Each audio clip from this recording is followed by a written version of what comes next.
Chers amis, j'ai l'honneur de vous accueillir dans ce nouveau Sabbat délices. Nous vous remercions pour votre fidélité à notre chaîne Espérance TV. Après une semaine de défis, de labeur et de lutte personnelle, nous nous retrouvons enfin pour louer Dieu et méditer ensemble sa parole. Pour bien débuter ce moment, je vous invite à adopter une attitude révérencieuse alors que nous prions ensemble. Père éternel, merci. Merci pour cette semaine que tu nous as permis de passer. Elle a peut-être été chargée pour certains, un peu plus fluide pour d'autres, mais nous te remercions malgré tout pour ta protection durant cette semaine. En ce sabbat délice, Seigneur, ouvre nos cœurs à tes enseignements, à tout ce que tu as à nous dire. Ce sont les grâces que je te demande au nom de Jésus et pour ta gloire éternelle. Amen.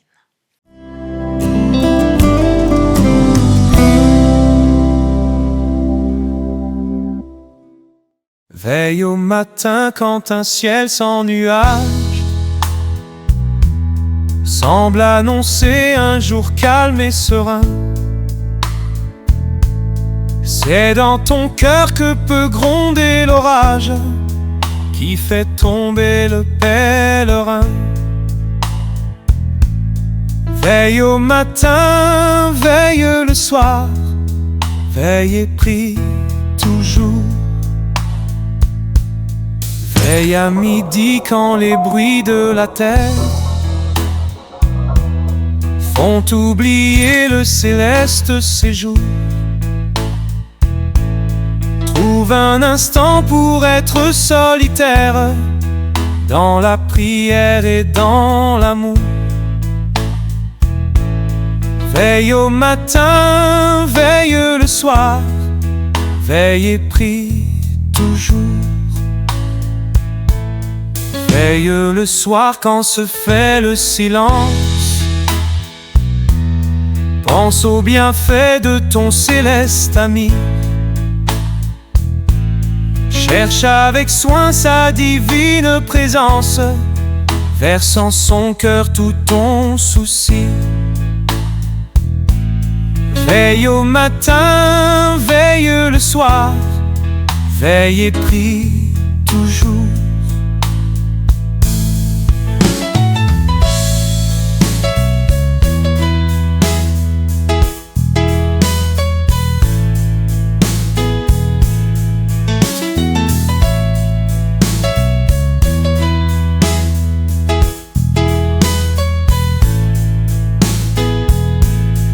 Veille toujours en tout lieu, à toute heure, car l'ennemi te guette à chaque instant pour se glisser dans la sainte demeure où doit régner le Tout-Puissant. Veille au matin, veille le soir, veille et prie toujours. Veille au matin, veille le soir, veille et prie toujours. Veille au matin, veille le soir, veille et prie toujours. Veille au matin, veille le soir, veille et prie toujours.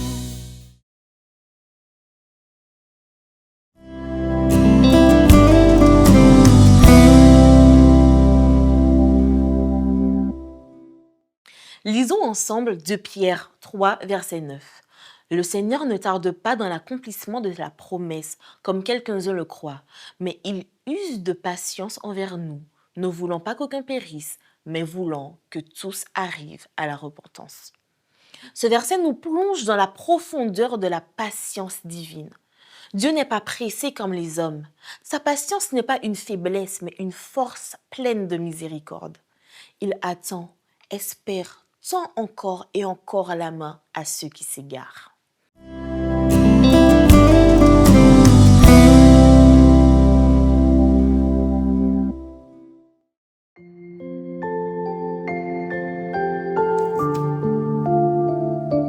Psaume 103. Mon âme bénit l'Éternel. Que tout ce qui est en moi bénisse son nom.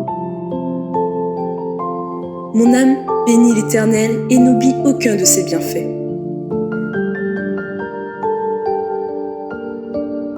C'est lui qui pardonne toutes tes iniquités, qui guérit toutes tes maladies.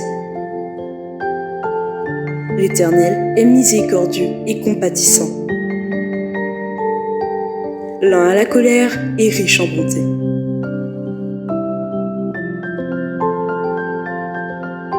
Il ne conteste pas sans cesse, il ne garde pas sa colère à toujours. Il ne nous traite pas selon nos péchés.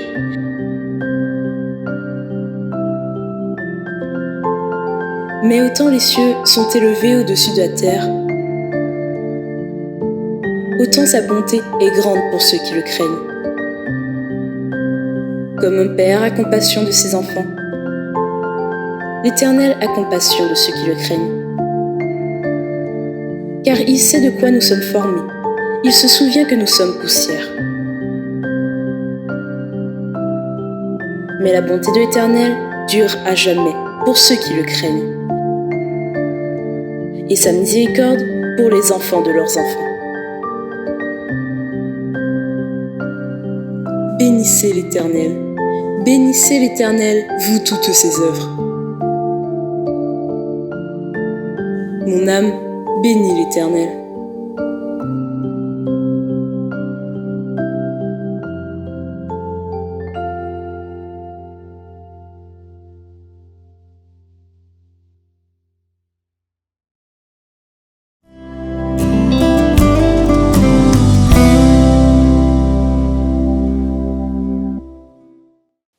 La patience de Dieu est une expression puissante de son amour. Depuis la chute de l'humanité, il aurait pu mettre fin à l'histoire bien des fois, mais à chaque génération, Dieu attend. Il appelle, il avertit, il restaure. Son cœur de père désire la repentance, non la destruction. Dans l'Ancien Testament, nous voyons à quel point Dieu a été patient avec le peuple d'Israël, malgré ses infidélités répétées. Écoutez ce que dit Néhémie 9, verset 17. « Mais toi, tu es un Dieu prêt à pardonner, compatissant et miséricordieux, lent à la colère et riche en bonté, et tu ne les as pas abandonnés. » Cette lenteur à la colère est une bénédiction pour nous tous. Elle nous donne le temps de changer, de revenir à lui, de nous relever après nos fautes. Même dans nos vies personnelles, combien de fois avons-nous expérimenté cette patience divine? Il aurait pu nous juger dès la première erreur, mais non, il attend. Il nous parle doucement par sa parole, par les circonstances, par les autres. Psaume 103, verset 8 nous le confirme. « L'Éternel est miséricordieux et compatissant, lent à la colère et riche en bonté. » Et si Dieu est si patient avec nous, ne devons-nous pas aussi faire preuve de patience envers les autres, mais aussi envers nous-mêmes? Apprenons à voir les délais de Dieu non comme des silences, mais comme des opportunités de croissance. Chers amis, en ce sabbat délice, souvenons-nous que si nous sommes encore là aujourd'hui, c'est parce que Dieu a été patient. Sa grâce nous accompagne même quand nous sommes lents à comprendre, lents à changer, lents à aimer. La patience de Dieu est une preuve de son amour et de son désir de nous voir sauvés. Ne méprisons pas ce temps qu'il nous accorde. Utilisons-le pour nous rapprocher de lui.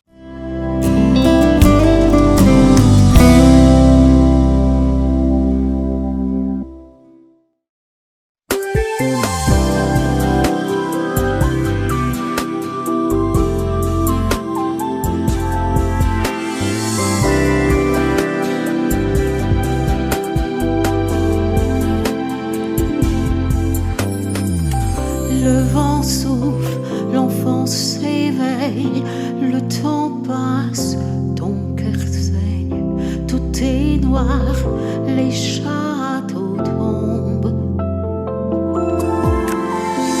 Tu désespères, ton âme pleure, la peur gronde, le temps file, la vie s'en va, mais dans toutes ces choses, sois fort, ne crains rien, tu n'es pas seul dans ce monde. Sois fort.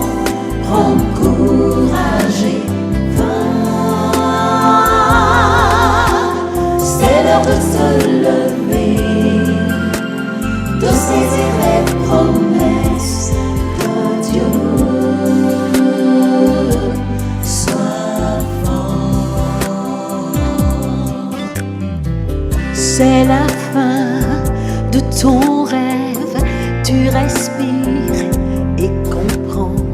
Pour avancer, oui, tu dois croire. Dieu sait tout, sèche tes larmes, relève-toi et repars, inondé de sa grâce et de sa paix. Sois fort, ne crains rien, tu n'es pas seul dans ce monde. Sois fort, prends courage et va. C'est l'heure de se lever, de saisir les promesses de Dieu. Sens la brise sur ton visage, goûte la victoire de sa grâce, la joie d'être libre, car en lui tu es vainqueur. Sois fort, ne crains rien, tu n'es pas seul dans ce monde. Sois fort, prends courage et va. C'est l'heure de se lever, de saisir les promesses de Dieu. Sois fort, c'est l'heure de te lever, d'avancer sur le chemin de la vie. Sois fort,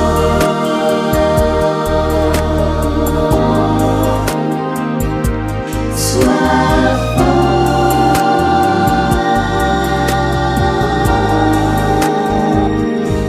sois fort.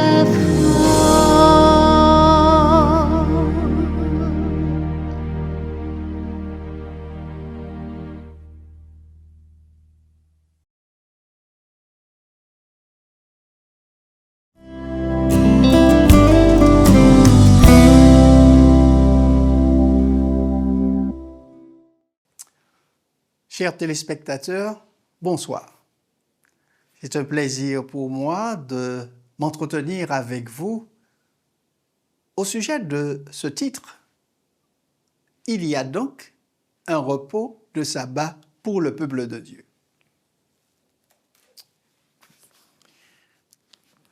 Dans le livre d'Hébreux, au chapitre 4 et le verset 9,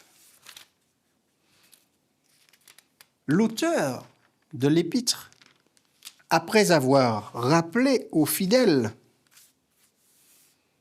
de son époque ce qui empêcha le peuple sorti d'Égypte de rentrer dans le repos de Dieu, rappelle que l'offre de ce repos subsiste encore et, dit-il, reste valable et disponible pour tous ceux qui font confiance à Dieu.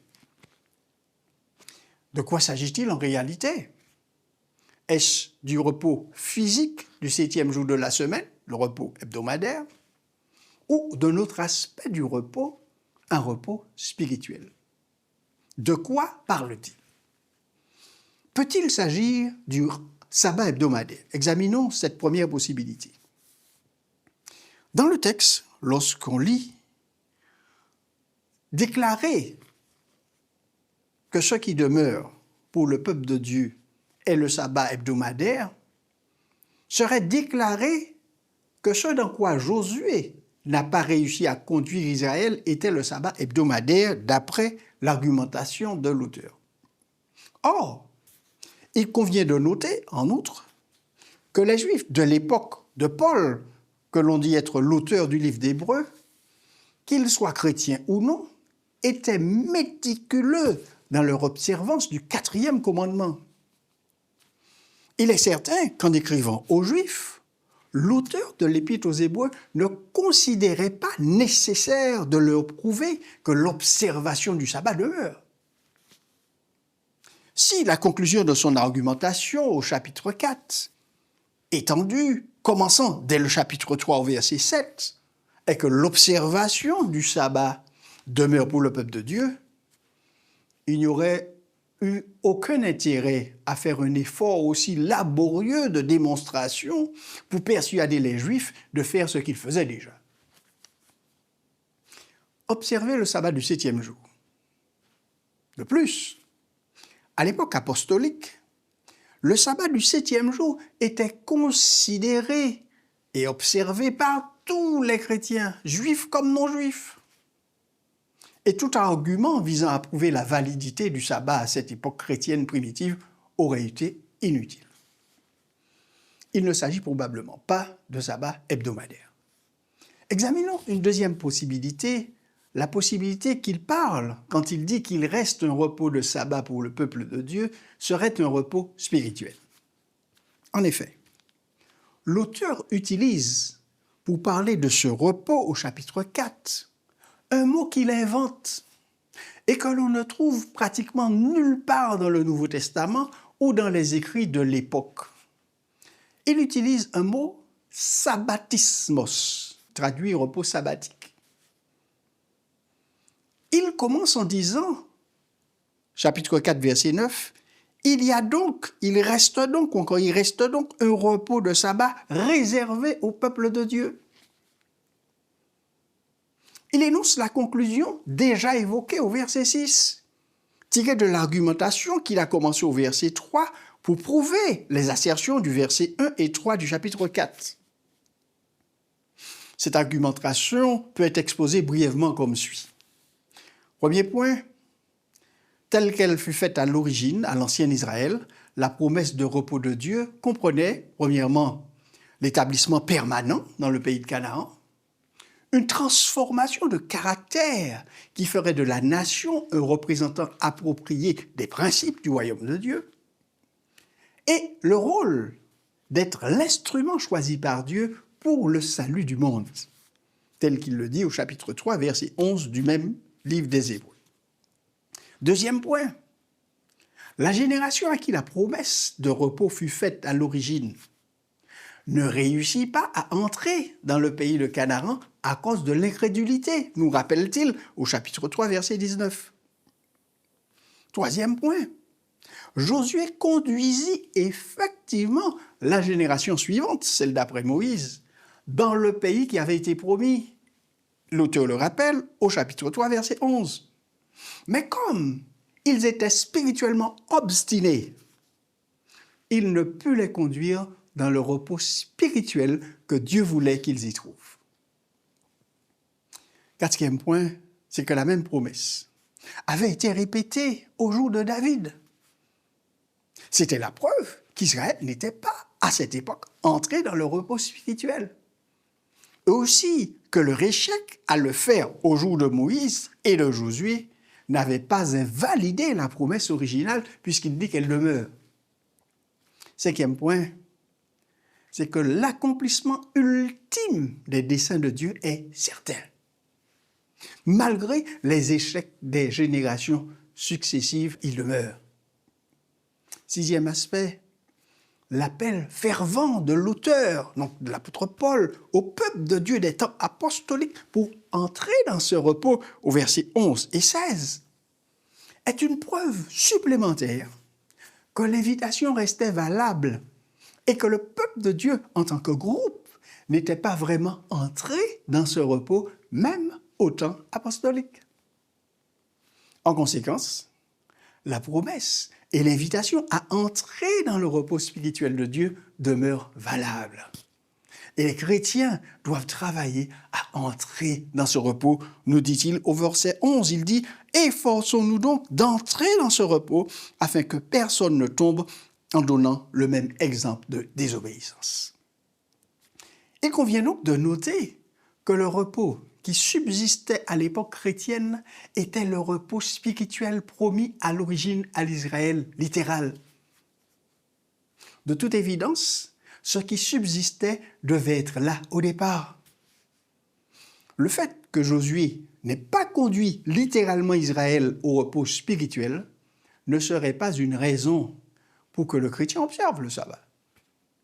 De plus, on peut observer que la section de l'Épître aux Hébreux qui est composée des chapitres 3 et 4, elle s'ouvre par une invitation à considérer l'apôtre et le grand prêtre de notre profession, Jésus-Christ. Au chapitre 3, verset 1, il dit « C'est pourquoi, frères saints, qui avez part à la vocation céleste, considérez l'apôtre et le souverain sacrificateur de la foi que nous professons, Jésus, qui a été fidèle à celui qui l'a établi, comme le fut Moïse dans toute sa maison. » Et cela se termine par un appel sincère à venir avec assurance devant lui, afin d'obtenir miséricorde, de trouver grâce pour être secouru dans tous nos besoins. Chapitre 4, verset 16. Le repos dont il est question ici, chapitre 4, verset 9, c'est le véritable repos de la grâce. C'est le repos de la foi. Nous entrons dans le repos de Dieu lorsque nous considérons Jésus et écoutons sa voix, lorsque nous exerçons la foi en lui, lorsque nous cessons nos propres efforts pour gagner le salut, lorsque nous tenons ferme notre profession et lorsque nous nous approchons du trône de la grâce. Ceux qui veulent entrer dans cette expérience doivent se méfier d'un cœur mauvais et incrédule, de l'endurcissement de leur cœur, rappelle l'apôtre. Ils doivent s'efforcer d'entrer dans le repos de Dieu. Ceux qui entrent dans le repos de Dieu tiendront ferme leur profession et ils s'approcheront avec une assurance du trône de la grâce pour obtenir miséricorde et trouver grâce et être secourus dans leurs besoins. Entrons donc dans ce repos spirituel sans tarder, car c'est le repos de la grâce que nous offre Jésus et que nous obtenons par la foi en lui, en cessant par nos propres efforts à vouloir gagner le salut. Je vous invite donc à prier avec moi. Éternel notre Dieu, ô que ta miséricorde, ta grâce sont grandes. Père, nous voulons te demander de mettre en nous cette foi, cette confiance en toi, en l'œuvre de Jésus, afin de laisser ton Esprit Saint nous guider et nous faire rentrer dans ce sabbat spirituel, ce repos spirituel que tu as prévu pour nous et que tu veux que nous vivions pleinement en toi. Que ça ne soit pas seulement ce sabbat hebdomadaire, ce repos physique, mais ce repos spirituel que tu as dès le départ prévu et que tu veux que nous vivions avec toi. Mais que chacun des téléspectateurs puisse réfléchir à ça, se livrer entre les mains de ton Esprit Saint et qu'il les guide dans ce repos spirituel. Oh, je suis sûr que tu le feras pour chacun d'entre nous, car je te l'ai demandé au nom de Jésus-Christ. Amen. Que Dieu vous bénisse tous.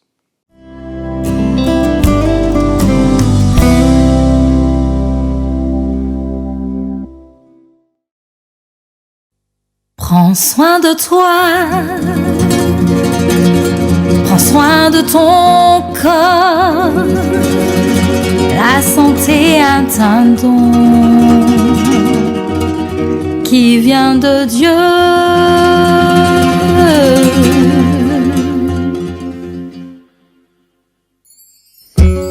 Dieu a tout mis à ta portée pour que tu sois en bonne santé, le soleil, la nature et l'eau.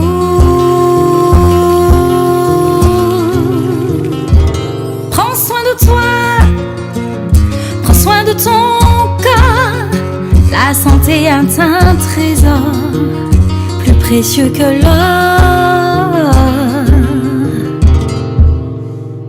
Quel est ton mode de vie? De quoi tu te nourris? Qui sont tes amis? Mesure bien tes choix. Quel est ton mode de vie? De quoi tu te nourris? Ressasses-tu tes ennuis? Mais cultive la joie.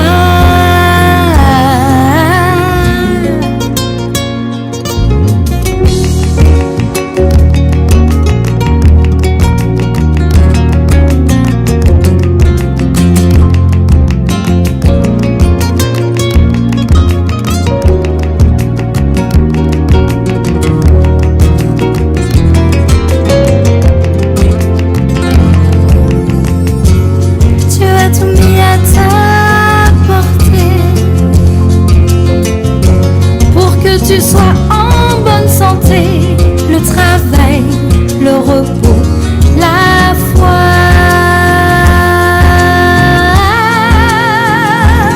Prends soin de toi, prends soin de ton mental, élève tes pensées, prends le temps de prier, le temps de méditer. Prends soin de toi, prends soin de ton âme, elle a eu un prix, le sang de Jésus-Christ.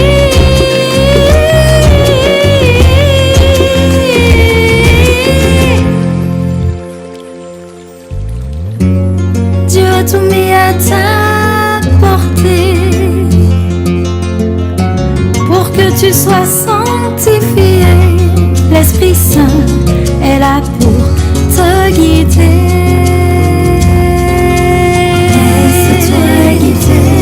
Prends soin de toi, prends soin de toi, prends soin de toi, prends soin de toi, prends soin de toi, prends soin de toi, prends soin de toi.